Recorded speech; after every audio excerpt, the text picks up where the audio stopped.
Hoje eu irei ensinar para vocês como descobrir senha do Wi-Fi do seu vizinho.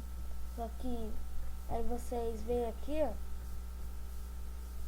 Vocês veem aqui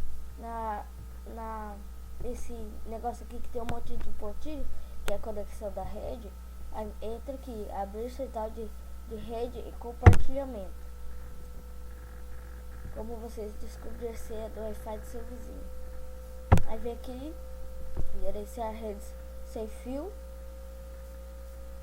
Aí vocês vêm, dá 2 cliques onde que vocês querem, na rede do seu vizinho. Aí vem segurança.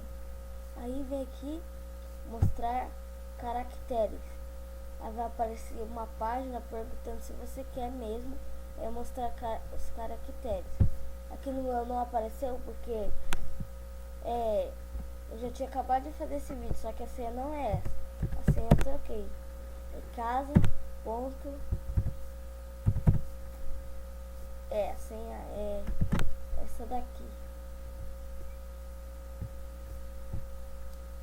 Aí que vocês vão descobrir a senha. Aí vocês copia e cola no bloco de notas aqui, assim. Vocês colam aqui no bloco de notas. E é isso daí, galera. Inscreva-se no meu canal. O nome dele é Tutoriais do Pedro. Meu nome é Pedro e inscreva-se no botão vermelho e curtam. Inscreva-se, curtam, enviem, façam tudo o que vocês quiserem com o vídeo. Só não crevem, só não xinguem ele, tá? Beleza, galera. E esse é o vídeo de